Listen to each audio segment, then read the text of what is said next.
abierto a todos ustedes, los que a través de las redes sociales, del internet y las diferentes naciones que están conectándose a estas conferencias bíblicas, podamos llevárselas a ustedes a través de la tecnología del siglo XXI. Quiero terminar con la segunda parte de la serie que inicié titulada La vida sin Dios. La vida sin Dios, que compartí en la conferencia anterior de esta mañana. Ya pueden ustedes conseguir el CD, la tenemos ya a la venta, a todos los que la quieran llevar a su casa. Y esta es la segunda y última parte. Muy bien, hemos estado estudiando en esta serie La vida sin Dios, que una persona que tiene muchos años sin creer en Dios, no sabe realmente por qué no cree en Dios. La tragedia es que si tú llegas a los 45, 50, 60 años de edad y tú mantienes esta idea en tu corazón o en tu mente, hay cierta edad en la que te vas a enfrentar con una realidad. Y la realidad es la siguiente: ¿de qué me ha servido no creer en Dios? ¿Cuáles han sido los resultados? ¿Tengo más paz? ¿Mantengo mi familia? ¿Mis hijos los tengo a mi alrededor? ¿En mi negocio he sido honesto en todas las áreas de mi vida? ¿Tengo una paz impresionante de que no tengo miedo para morir? Y cuando nosotros comenzamos a preguntar estos cuestionamientos, tenemos que ser honestos y comprender que toda la historia del ser humano está llena de seres humanos que se creyeron dioses. ¿Qué les quiero decir? Que cuando una persona dice, yo no necesito tus 10 mandamientos, lo que hizo tu hijo en la cruz no me interesa, yo puedo hacer mis 10 mandamientos, no te necesito. Yo puedo establecer mi propio código de conducta y de ética. Yo soy lo suficientemente sabio para saber cómo amar a mi esposa, cómo levantar un hogar, qué ejemplo darles a mis hijos, cómo manejar el negocio, qué convicciones debo de tener en la medio de la sociedad en la que me estoy desenvolviendo o desarrollando. Y en ese momento esa persona, ¿verdad?, vive completamente engañada. Creyó la mentira de la serpiente, porque la serpiente, así comienza la Biblia, cuando le dijo a Eva, no le creas a ese, no le creas lo que él te ha dicho, serán como dioses, conociendo el bien y el mal. Y vemos en qué forma se ha desencadenado esta ideología del ateísmo que permeó principalmente el siglo XX. Este mensaje no es a través del ateísmo, pero analizamos bastantes ateos para mostrarles a todos ustedes la realidad de las palabras que acabamos de compartir. Antes del siglo XX, Blaise Pascal, recuérdaselo a tu maestro en la universidad, Isaac Newton, Louis Pasteur, todavía en el siglo XX, Alberto Einstein, Alejandro Fleming, fueron Galileo Galilei, fueron grandes cristianos. Blaise Pascal escribió, era un físico matemático de los más grandes que la historia dentro de este campo ha existido. Isaac Newton, con las leyes de la gravitación que descubrió, eran cristianos y escribieron devocionales y eran apasionados por la Biblia. Pero entramos al siglo XX y viene la Primera Guerra Mundial, viene la Segunda Guerra Mundial y el mundo entra en una especie que se llamó de angustia, de desesperación.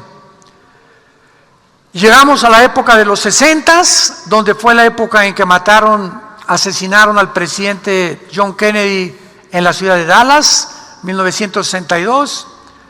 El famoso grupo musical inglés, los Beatles, comenzaron a tener de maestro y de gurú al Maharishi de las filosofías orientales. El Maharishi, al llegar a visitar a los Beatles en Los Ángeles, dijo: Dios está aterrizando en Los Ángeles. Les comenzó a enseñar que podían ellos ser dioses también. Los invitó a la India, y cuando regresó John Lennon de la India, confesó públicamente que fumaba marihuana.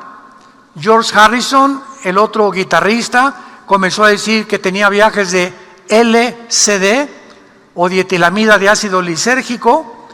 Creo que hasta peyote fueron a Huatulco, Oaxaca, a comer. Bueno, ¿verdad? Le entraron a todo. Y toda esa época, 60, 70, la juventud entró a una nueva dimensión que se llamó las drogas. Aunque siempre ha habido, ¿verdad? Pero nunca como en los 60s, 70s. Yo recuerdo en esa época, mis mejores amigos, yo no iba a ninguna fiesta en esa época. Yo tenía como 14, 15 años de edad. No iba a ninguna fiesta donde no se fumara marihuana. Matrimonios, jóvenes, mis maestros se las tronaban. Iban todos a comprar de la Golden de Acapulco porque era la mejor marihuana que había, y en Oaxaca también. Y todo este mundo psicodélico, que así le llamaron los psicodélicos, dieron entrada a los grupos como los Rolling Stones, ACD, y todos estos grupos de música metálica, satánica, que trataron, ¿verdad?, a través de la música, comenzar a introducir letras en sus canciones que decían: suicídate, mastúrbate, divórciate, no le creas a Dios. Y todo esto hizo que el mundo entrara en el ateísmo. Y así tenemos en el siglo pasado, ¿verdad?, que al principio Carlos Darwin postuló la famosa, a finales del siglo XIX, la famosa teoría de que no somos más que gusanos, no somos más que caracoles, no somos más que changos o animales evolucionados. No hay infierno, no hay cielo, no hay resurrección de entre los muertos. La moral, tú haz la moral que tú crees ante tus ojos que es bueno y lo que es malo. Y todo esto trastornó completamente las universidades. Todas las universidades del siglo XX y aún bastantes del siglo XXI siguen enseñando la teoría de la evolución. Y ahorita en el siglo XXI estamos comenzando a descubrir muchos intelectuales y muchos filósofos, muchos maestros, de que es increíble lo enferma que está la sociedad. Vivimos en un mundo enfermo, completamente psicópatas, donde ya están diciendo, ¿verdad?, que, oiga, maestro, perdón, ¿usted tiene grados universitarios? Sí, tengo un doctorado en ciencias políticas, doctorado en filosofía, soy físico matemático. Con los títulos que usted tiene, ¿cómo se atreve? ¿En qué mente cabe que usted siga creyendo y enseñando que venimos de los animales, cuando la física, la biología y la genética? ¿Me está escuchando, maestro ateo? Sí. Estas tres áreas del conocimiento y estos tres campos de disciplina contradicen científicamente la evolución. En la física, la segunda ley de la termodinámica, que es la que establece todos los principios físicos, el mundo no podría existir si no se hubieran inventado o descubierto la primera y la segunda ley de la termodinámica. Y la segunda ley de la termodinámica establece que el mundo se encuentra en un periodo de descomposición, de oxidación, todo se está echando a perder. Tú te estás muriendo celularmente, el sol pierde millones de toneladas más a cada segundo. Entonces todo esto nos habla que no hay una evolución, hay una contraevolución. En lugar de ir ascendiendo, está el universo descendiendo. En lugar de que el ser humano mejore, el ser humano cada día su carácter es deteriorado más y más y más, porque hemos llegado al siglo XXI con la creencia. Aun cuando por su falta de principios y honestidad intelectual, maestros físicos, matemáticos, científicos siguen enseñando eso, sabiendo en sus conciencias que es una mentira, lo hacen porque no les conviene por la putrefacción y la falta de integridad profesional que tienen. Y como siguen creyendo eso, ya se juntó un grupo de científicos ateos. Actualmente en el siglo XXI, diciembre estamos del año 2021, se acaba de juntar un grupo, escuchen esto, que están tratando de desarrollar y mejorar y crear a otro ser humano. Se llama transhumanismo e inteligencia artificial.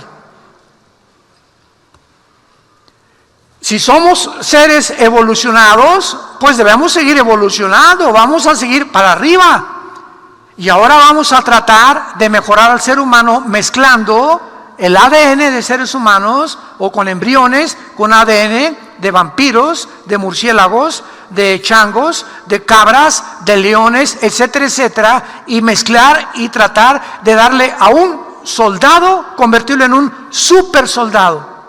Los chinos ya están tratando de fabricar super soldados, super seres humanos. O sea, el ser humano ha llegado, en el momento en que nos encontramos, a creer que pueden competir con Dios, que pueden crear algo mejor que lo que Dios nos creó. Esto es psicopatía. En mis tiempos le llamaba yo marihuanadas. Este es el mundo en que nos encontramos. Y ahora están tratando, ¿verdad?, a través del transhumanismo y la inteligencia artificial y la robotización, gracias a la tecnología, dice el creador de Facebook, Mark Zuckerberg, ahora vamos a hacer una metaversa, ya no va a ser Facebook, ahora vamos a crear un mundo virtual donde tú te metas con unos lentes y te transportes al Asia, o si quieres ver una mujer desnuda la puedes ver, o puedes, y todo lo que tu imaginación y tus fantasías más locas y más distorsionadas y más enfermas las puedes convertir en una realidad. ¿Saben ustedes cómo se llama esto? ¿Saben ustedes que la Academia de Psiquiatría de Los Ángeles hace 10 o 15 años determinó que el problema o cómo clasificar a una persona que realmente está enferma de la mente? Comenzaron a decir, el primer principio son personas que están fuera de la realidad. Cuando tú sigues creyendo que eres la Cenicienta, Alicia en el País de las Maravillas, y que vas a ser rico, y que tú tienes que, porque tienes esto y el poder y la fama y la influencia de como eres político o cantante, de tener amantes y hacer lo que te da la gana, cuando comenzamos a imaginarnos que podemos crearnos una fantasía y que puede haber una mujer mucho mejor que con la que yo tengo, puede haber un hombre mejor con el que yo tengo, puede haber otra cosa mucho mejor. Ese mundo fantástico es una irrealidad que no existe. La realidad es esta, toca suelo, esta es la realidad. Esta es la esposa que Dios me dio, estos son los hijos que Dios me dio, esta es la mente que Dios me dio, y todo para usarla para Él. No puedo meter a una bomba de burbuja, a una bomba de jamón, al saber que va a reventar en cualquier momento, y ese mundo que queremos crear de la irrealidad se tiene que desvanecer. Y va a sumergir al ser humano en una depresión y en un estado de ansiedad peor del cual se encuentra actualmente el ser humano. Desgraciadamente la mayoría de la gente no están conscientes de estas verdades. Repito, de veras ve a tus amigos más cercanos, a las familias más cercanas, que enfermas están por la forma como piensan, como perciben el mundo, como perciben la realidad. Viven de veras, se creen Superman y Batman y el hombre de araña. Estas verdades no están conscientes porque continúan viviendo en la irrealidad. Uno de los más grandes ateos, yo podría decir que es el más grande ateo del siglo XX, que influyó el comunismo, el nazismo y el fascismo del siglo XX, fue Friedrich Nietzsche, un filósofo ateo alemán. Un día Nietzsche, él escribe esto en uno de sus libros. Dice uno de los libros de Nietzsche que comenzó él a pintar a un personaje de un loco que se levantaba temprano en el mercado, que era él desde luego. Él se está proyectando en este personaje. Se levantó en el mercado con una lámpara y comenzó a gritar: estoy buscando a Dios, estoy buscando a Dios, estoy buscando a Dios. Y entonces la gente que sabía que él no creía en Dios, le decían: oye, ¿qué? ¿Se te perdió Dios? ¿O que está escondido?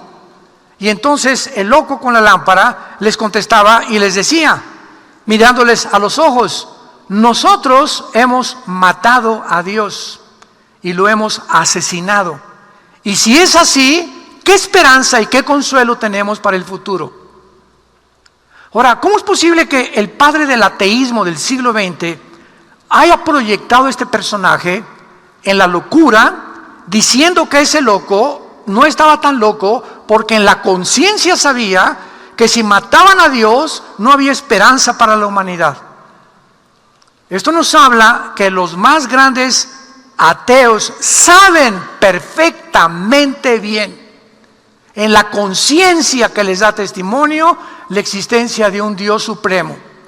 Pero sus intereses intelectuales, ellos han enseñado siempre 50 años en la universidad. ¿Cómo puedo ir ahora con mis alumnos y decirles: me equivoqué? Pues sí, sea humilde y hágalo. ¿Cómo puedo yo, después de tantas cosas, y ahora que si yo creo en Dios y veo que la evolución es una tontería, ¿qué hago? Creer en la Biblia. Y por no aceptar la Biblia, por orgullo intelectual, siguen con sus convicciones equivocadas en un mundo irreal, infectando y envenenando las mentes de sus estudiantes.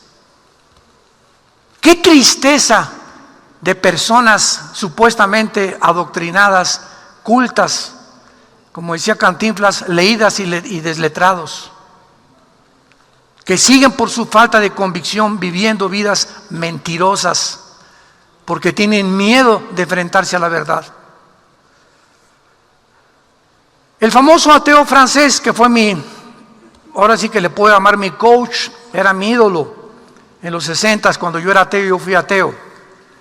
Crecí en una iglesia católica, a los 12, 13 años vivíamos en Acapulco, me metí al seminario, le dije a mi papá, porque fuimos educados en colegios lasallistas de San Juan Bautista de la Sal, y nos convencieron, ¿verdad?, que la vida monástica y religiosa era la mejor para encontrar a Dios. Yo le dije: papá, yo me quiero inscribir, yo quiero ser cura. Y fui al seminario, estuve un año, y ahí me convencí claramente, ¿verdad? Una vez que estaba pasando por ahí afuera lo he contado varias veces esta anécdota, eran como las 6, 7 de la noche, y yo me acuerdo que no orábamos, rezábamos: Santa María, Madre de Dios, ruega por nosotros, Padre nuestro que estás en los cielos. 15, 20 veces era el castigo que nos imponían por no comer o por cualquier cosa, era lo que teníamos que hacer: recitar de memoria, sin tener un contacto realmente con Dios, oraciones. Es mejor comprarse un perico, y que mejor que lo grabe el perico y que lo haga por ti. Y pues pasó una muchacha por ahí como a las 6 de la tarde, una vez por el seminario, una bicicleta, era una güerita, y yo no dormí esa noche. Estaba tan bonita la niña, y al otro día le hablé a mi papá y le dije: papá, creo que no puedo, porque 2 días antes un obispo nos llegó a dar la clase de los votos del celibato sacerdotal. Ya nos íbamos a graduar, ya me faltaban, me esperaban 3 o 4 años para poder realmente ya recibir los votos. Y cuando le preguntamos al obispo, ¿qué es eso?, nos dijo, ustedes tienen que meterse en la cabeza que no se pueden casar. Si quieren servir a Dios, no se pueden casar. Voto del celibato sacerdotal. Y yo le hablé a mi papá después de oír eso y le dije, papá, yo no creo que pueda ser cura. Me dijo, ¿por qué? Le dije, porque me gustan las mujeres. Mi papá fue inmediatamente, él nunca estuvo de acuerdo, que aunque era muy religioso, él no quería que yo me metiera eso, porque mi papá también, en lo profundo de su corazón, sabía las mentiras que tenía. El mejor amigo de mi papá era un cura ahí en Acapulco, que se emborrachaban juntos. Y que tenía el cura un amante, y mi papá se la presentó una vez, esa amante, a mi papá. Imagínense nada más, ¿no? Entonces nos damos cuenta cuánta mentira hay en todo, y yo me decepcioné profundamente a mi edad, y abracé el ateísmo. Comencé a estudiar la dialéctica materialista, Federico Engels, la revolución comunista, el libro, ¿verdad?, que escribió acerca de todo el manifiesto comunista 1 y 2, Carlos Marx, y todas esas cosas. Formé parte de un movimiento comunista en México, etcétera, etcétera. Y esa fue la desesperación en la que yo vivía, porque no me di cuenta, el Papa roba, roba, todo el mundo roba, todo es una mentira. ¿Qué propósito tiene la vida?, me preguntaba. ¿Cuál es el significado de todo esto? Vivimos una vida rodeados de puras mentiras. ¿Hay alguna realidad? ¿Hay algunas verdades que sean absolutas, inexorables e inquebrantables, que yo pueda abrazar y apasionadamente luchar por ellas? No las encontré hasta que mi hermano Alejandro me llegó una vez con la Biblia. Se convirtió 2 años antes que yo y me comenzó a hablar de Jesús. Yo saqué una pistola 9 milímetros que traía siempre atrás en el cinturón, se la puse en la cabeza a mi hermano y le dije, si tú me sigues hablando de Cristo, te mato. Así le dije a mi hermano. Pasaron como 3 o 4 semanas y volvió mi hermano a llegar a la casa, estábamos comiendo y me dice, ¿puedo orar por ti, hermano? Venía con otros 2 cristianos jóvenes. Y cuando comenzaron a orar por mí, le dije, está bien, bola de locos, parecen marihuanos, les dije. Me pusieron las manos y comenzaron a orar por mí, y nunca en mi vida había experimentado yo eso. Yo sentía algo, ¿verdad? Era algo sobrenatural, que sentía, hasta se me puso chinita toda la piel. Bueno, ya se fueron, pero me comenzó el Espíritu Santo a redarguir en mi conciencia de mi necesidad y el vacío en el cual yo vivía. Dios sabía, como Pablo, ¿verdad?, que estaba buscando algo, lo tumbó del caballo el Espíritu Santo a Pablo y se le apareció Jesús. A los 8 días mi hermano viene, yo le hablo por teléfono y le digo, ¿sabes una cosa? Háblame más de Jesús. Me regaló el Evangelio de Juan. Y cuando leí Juan 14:6, yo soy el camino, la verdad y la vida, no fue otro versículo el que me haya tocado tanto como él.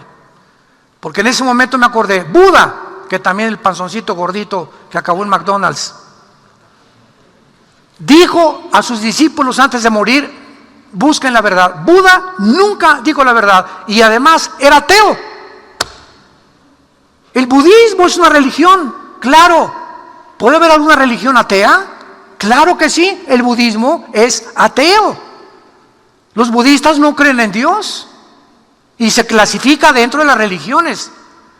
Mahatma Gandhi dijo, bueno, yo evitó que los ingleses en la India pudieran arrasarlos, y a través del movimiento pacífico Mahatma Gandhi ganó una gran pelea contra los ingleses. Era un adicto a la Biblia, pero él siempre dijo, no sé si seguir a Jesucristo o no, Él es demasiado grande para mi vida. Después me acordé de Mahoma, que comenzó a tener ataques epilépticos y visiones del ángel Gabriel, y después se casa con una niña menor de edad que él. Y después acaba completamente loco diciendo que maten a todos los que no fueran del Islam. Y me acordé cuando Jesús dice, yo soy el camino, la verdad y la vida. Y dije, ¿a quién puedo comparar con Jesús? Nadie ha hablado como este hombre. Nadie ha dicho esas cosas, porque Jesús o es un loco, psicótico, paranoico, esquizofrénico, sociópata, porque y nadie ha dicho, yo soy Dios y yo soy la verdad, o Él es lo que Él dijo ser. No me vengas, por favor. Fue un gran maestro religioso, un gran revolucionario. No nos deja Jesús esta opción. Él es Dios en la carne.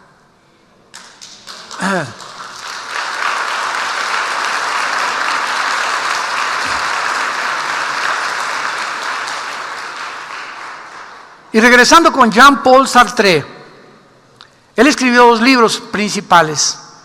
Sartre, este filósofo ateo en los 60s, en la época de los Beatles, los grupos de Metallica, las drogas, todo eso se envolvió alrededor de todo eso. Me acuerdo yo en la Zona Rosa, nos juntamos en la Zona Rosa en México, solamente para hablar de Marx.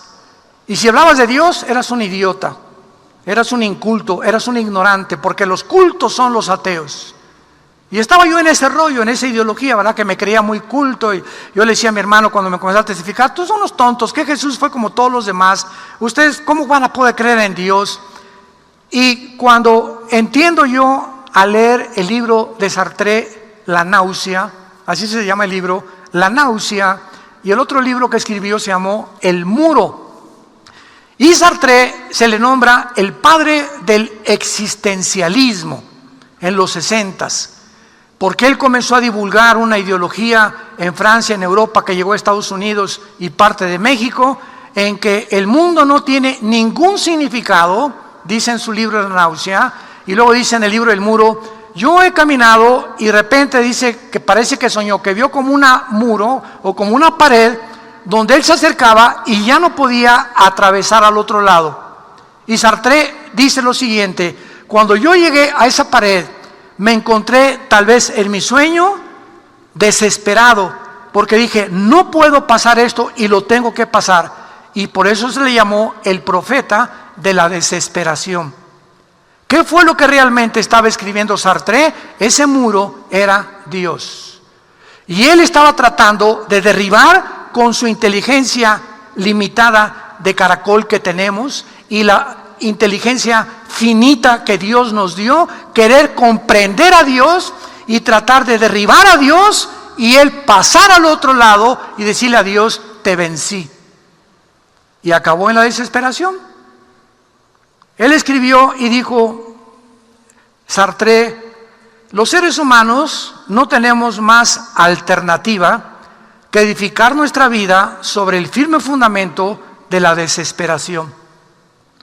Y luego en su libro La náusea, él dice: todo en la vida apesta, todo es una náusea, todos son mentiras, todos no hay, uno dice una cosa, otro dice otra cosa, los gobiernos, las religiones, unas se contradicen unas contra otras, y todo esto lo lleva a este gran filósofo dentro de sus pensamientos, al morir, decirle a su hija, la hija de Sartre, dice su biógrafo: he pasado toda mi vida luchando contra alguien que no existe.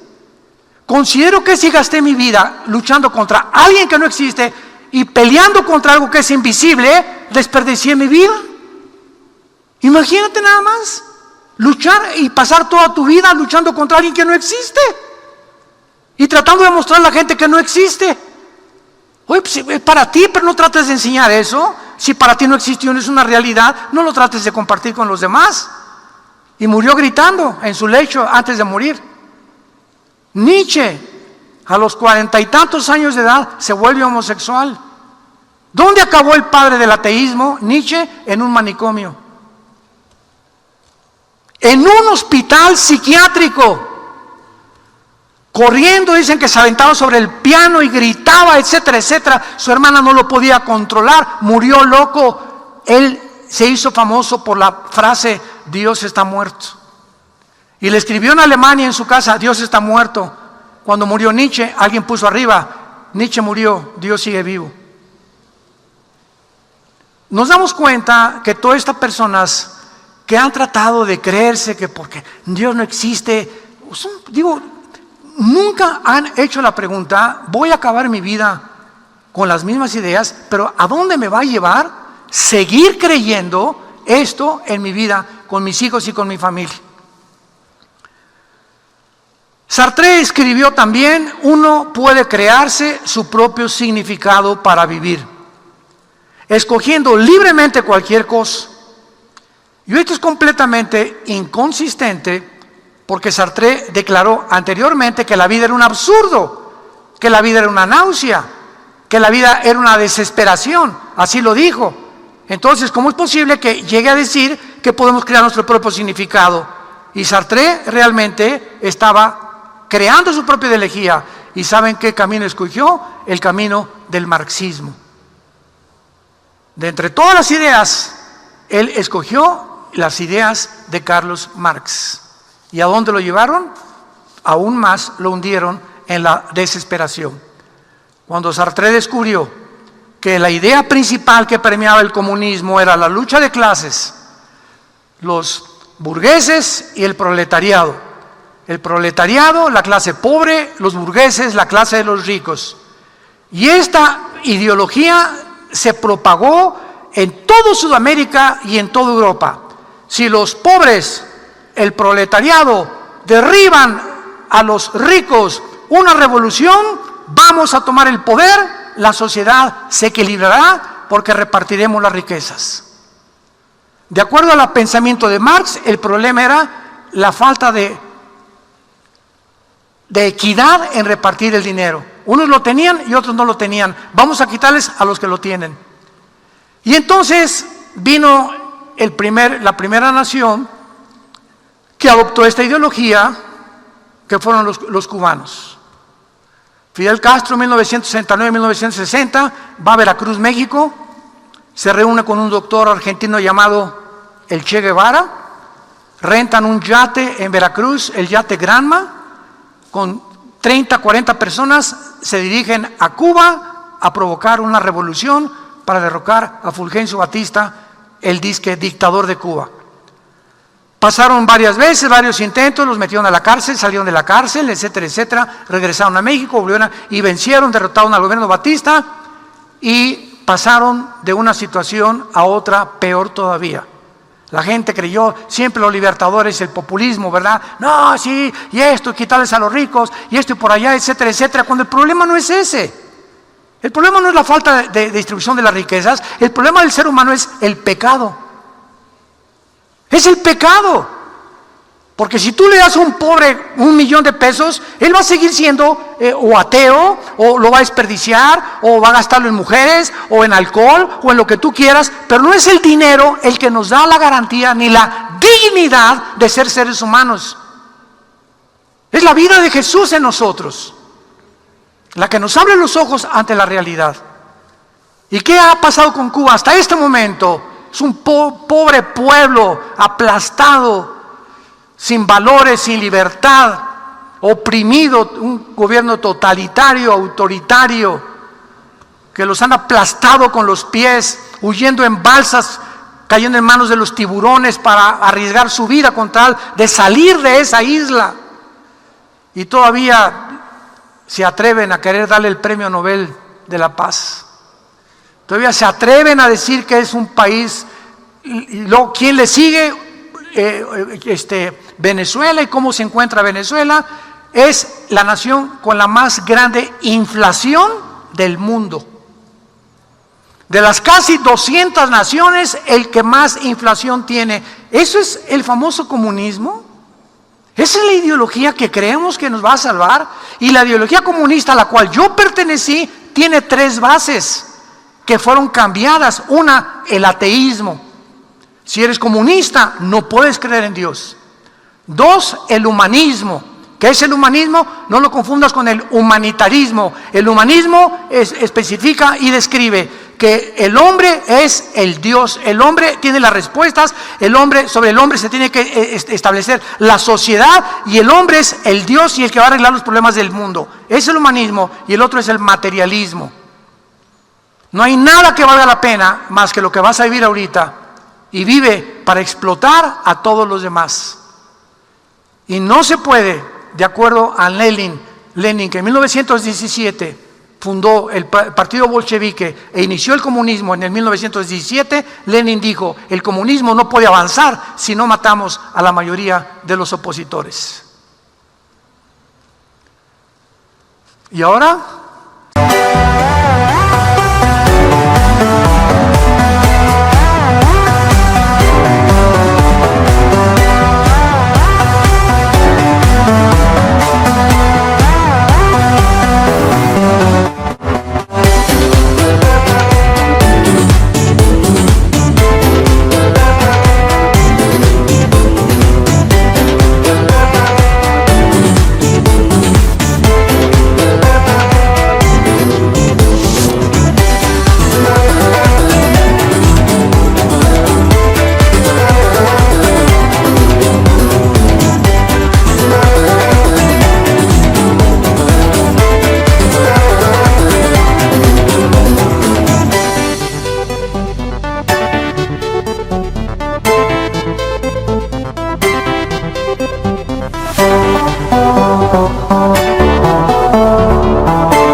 Siglo XXI, ¿en dónde nos encontramos?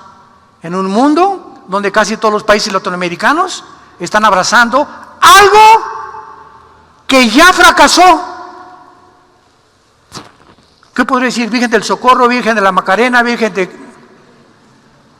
Algo que ya fracasó ante nuestros ojos, que sumió a más de 75 millones de muertes en el siglo pasado. Una ideología que no funcionó jamás. La vuelven a desenterrar porque se creen dioses. Y porque simplemente continúa, ¿verdad?, el ataque y la persecución con la idea falsa de quitarle el dinero a los ricos y los pobres van a mejorar su situación, que son completamente ilusorias, son utópicas, ideas utópicas que jamás se podrán realizar. Jesucristo en la Biblia dijo: a los pobres siempre los tendrán entre ustedes, y los pobres son ricos en fe. Y en penúltimo lugar, vemos nosotros entonces que cuando los nazis tomaron Alemania, Hitler tenía un doctor llamado José Mengele. ¿Saben qué hicieron los nazis con las mujeres embarazadas y con los niños? Y no se extrañen, porque se está repitiendo. Comenzaron a hacer experimentos genéticos con mujeres embarazadas y con prisioneros, no con niños todavía. A las mujeres les arrancaban los senos para que ya no pudieran alimentar a sus bebés y saber cuánto tiempo podían vivir sin alimento. Experimentos genéticos. Cuando las mujeres gritaban por misericordia, se les decía: no se alarmen, de todas maneras tenían que morir. Eran las palabras de consuelo que los nazis les daban a las mujeres que estaban a punto de morir cuando les arrancaban los senos.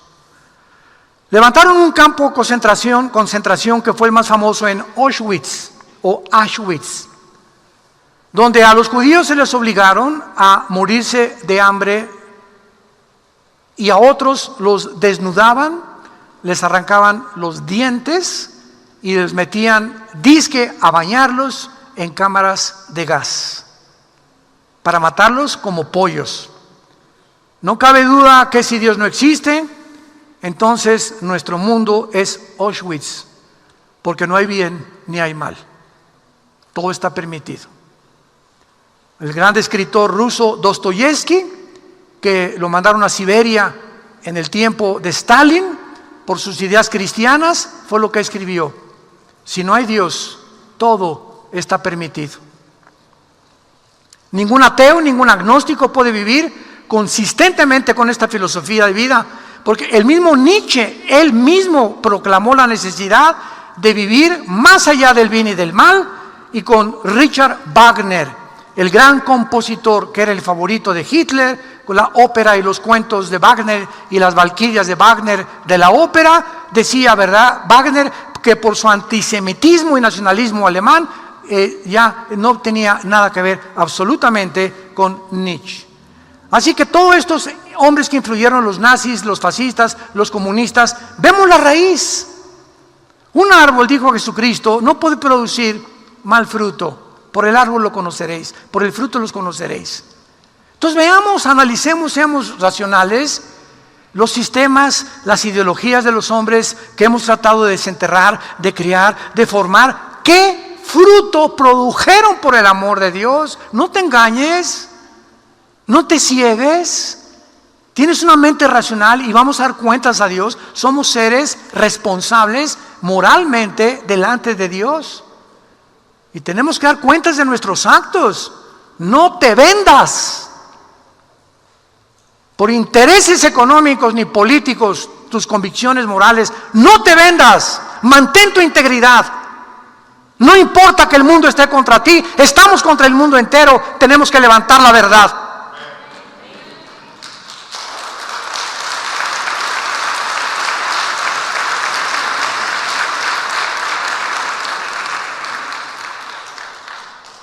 Y el único ateo que queda ahora, un norteamericano llamado Richard Dawkins, vive todavía. Aun cuando él niega la existencia del bien y del mal, y que solo siente una indiferencia con lástima, dice él, es un moralista. Y Dawkins comenzó a decir que no hay propósito más que el que encuentres dentro de ti mismo. Entonces, cuando yo trato de buscar dentro de mí un propósito, vean ustedes a lo que me lleva. Por eso decía, el ateísmo es insostenible filosóficamente. Tú me dices que busque el propósito de mi vida dentro de mí mismo. Espérame tantito, yo no me crié. Yo nací en este mundo, no sé cómo, un milagro, a través de mi papá y mamá, del esperma de mi mamá, del óvulo de mi mamá, vino la fertilización, fue un milagroso todo lo que, las instrucciones que trae el ADN, tú vas a hacer páncreas, tu riñón, tu estómago, tu intestino, tu piel, tu esófago, tu laringe, tu corazón, ustedes neuronas del cerebro, etcétera, etcétera. La misma concepción de un bebé en el vientre de la madre es el milagro más grande que puede haber. ¿Cómo puede ser accidente? Tiene que haber una inteligencia detrás de eso. La materia no crea la conciencia ni la vida, que es la base del ateísmo, por eso es insostenible. ¿Quién creó todo? La nada. Oye, espérame tantito, la nada no crea nada. ¿De cuál fumaste? Y si la materia fue como comenzó, la materia no piensa, la materia no tiene conciencia. Algo entre mí me dice que hay algo entre bien y el mal, que matar, que robar, que adulterar, que fornicar. Me dice, lo sé, que es malo. ¿Quién puso esa conciencia, esa voz interna dentro de mí que me dice y me trata de frenar para no descarrilarme el tren y hacer lo que me da gana en la vida y autodestruirme? Es Dios el que puso la eternidad en el corazón. Eclesiastés 3, versículo 11. ¿Cuál es entonces realmente el propósito para vivir? Jesucristo lo dijo. ¿De qué le sirve al hombre ganar el mundo si pierde su alma? Si un ateo sincero que nos está escuchando en este momento no sigue pensando, soy ateo, no niego a Dios, sino que dice, ¿a dónde me va a llevar seguir pensando como estoy pensando? Te va a llevar a autodestrucción, a tu propia autodestrucción. Y algún día tal vez escucharás y recordarás estas palabras. Y ojalá oramos que no sea demasiado tarde, porque la Biblia dice que Dios te ama, que dio su vida en una cruz por todos nosotros para que nosotros conociéramos el inmenso y eterno amor de Dios por cada criatura que Él creó, pero que al mismo tiempo nos hizo responsables y tenía que haber junto con el bien la opción del mal. Dios permite que el mal entre al universo porque si no entra el mal seríamos robots. No puede haber en un país libertad democrática si solamente hay un candidato. Tiene que haber dos candidatos para que seas libre de votar y escoger. Si no hay una opción, no hay libertad, es dictadura. Y así pasa moral y espiritualmente lo mismo. Si Dios no permite que el mal entre al universo, ¿cómo hubiéramos podido escoger el mal del bien o el bien del mal? ¿Cómo hubiéramos conocido el amor de Dios? Tú no puedes conocer el amor si no conoces el odio y la maldad. ¿Cómo hubiéramos podido amar a Cristo en la cruz y lo que hizo si el mal no hubiera entrado al universo? Dios nos pone estos paradigmas para que podamos nosotros comprender que Dios te ama, que dio su vida por ti y que en esta mañana, en esta Navidad, tú necesitas arrepentirte de tus pecados. Arrepiéntete de tu vida. No salgas por esa puerta, no te atrevas a salir en esta mañana por esa puerta como estás.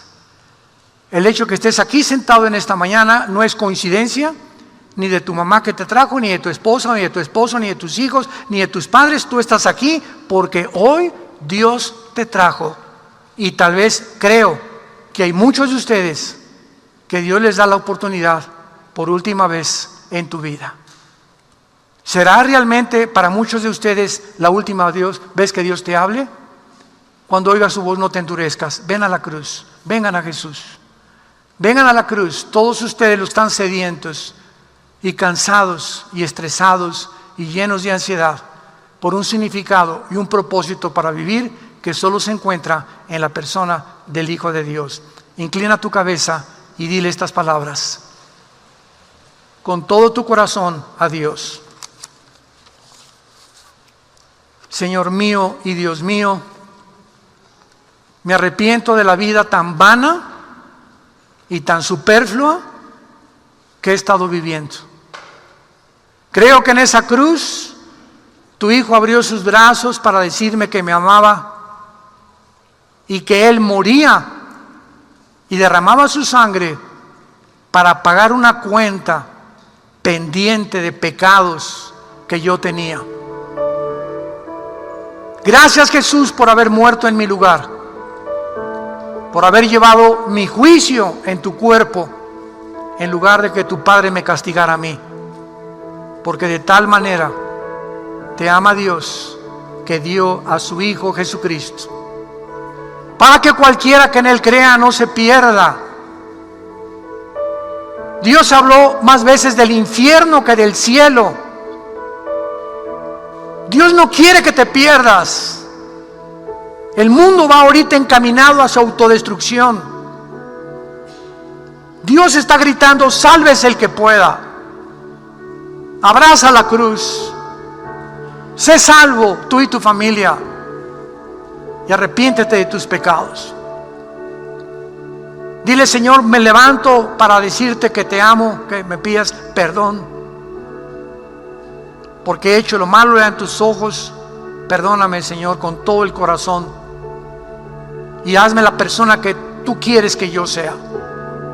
Creo que tu Hijo a los 3 días resucitó de los muertos para traer a mi corazón la esperanza de volver a vivir algún día contigo por toda la eternidad.